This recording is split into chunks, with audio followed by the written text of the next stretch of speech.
Signor Sindaco, colleghi consiglieri, oggi è il 28 maggio e 3 anni fa abbiamo ricevuto dai cittadini il mandato ad amministrare questo Paese. Un mandato che, almeno per quanto mi riguarda, si fondava su alcuni principi molto chiari: ascolto del territorio, confronto, vicinanza ai cittadini.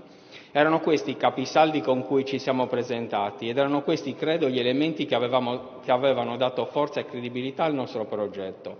Per questo oggi sento il dovere di dire con chiarezza che le mie dimissioni non nascono da una singola questione né da una polemica occasionale, non nascono unicamente dal piano del traffico, nascono da qualcosa di più profondo, dalla sensazione che in diversi ambiti si sia progressivamente smarrito proprio quel metodo fondato sull'ascolto e sul confronto.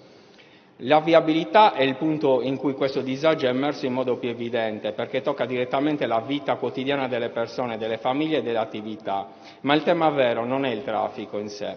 Il tema vero è se un'amministrazione riesca ancora a ascoltare il territorio prima di decidere, durante le scelte e anche dopo, quando emergano osservazioni, timori e criticità.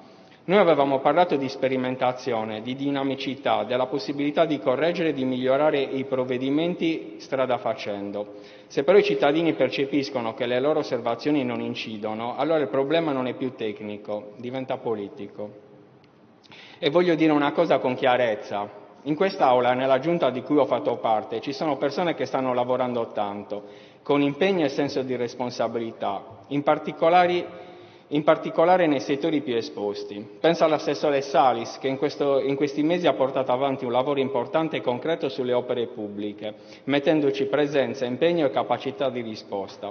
Proprio per questo, a mio avviso, sarebbe sbagliato far ricadere su singoli assessori questioni che nascono invece da un problema più generale di metodo e di direzione politica. Il punto per me è questo: quando si smette di ascoltare davvero il territorio, quando il confronto si indebolisce, quando chi amministra dà la sensazione di avere già tutte le risposte, allora si apre una frattura politica vera.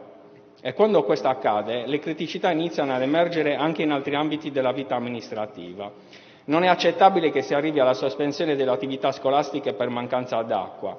Non è serio programmare lavori di sfalcio e diserbo con relativa istituzione del divieto di sosta in tante vie del Paese e poi non darvi seguito. Sono segnali diversi, ma parlano tutti della stessa cosa: della difficoltà di governare il territorio con tempestività, attenzione e ascolto reale. Le mie dimissioni vogliono essere uno scossone in questo senso, un richiamo a quelli che erano i principi originari con cui abbiamo chiesto fiducia ai cittadini. E voglio anche precisare che questa scelta arriva solo dopo il lavoro svolto nelle commissioni, proprio per non rallentare il percorso degli atti e per non ostacolare il regolare svolgimento del Consiglio. Credo che anche questo dimostri che da parte mia non vi sia mai stato alcun intento ostruzionistico, ma solo la volontà di agire con senso istituzionale, responsabilità e rispetto del ruolo che mi è stato affidato. Signor Sindaco, ascolti le proposte che arrivano dai suoi consiglieri, ascolti i suoi assessori, ascolti i cittadini soprattutto, perché è da lì che un'amministrazione ritrova equilibrio, forza e credibilità. Le mie dimissioni stanno tutte qui. Consentitemi infine di ringraziare il consigliere Mario Greco, che reputo un fine amministratore e che con un autentico spirito di servizio verso il territorio e nel rispetto della libertà di espressione politica ha reso possibile, con la sua adesione tecnica, la regolare costituzione e l'operatività del nuovo gruppo consigliare, ferma restando la piena autonomia politica, amministrativa e valutativa di ciascun consigliere nell'esercizio del proprio mandato.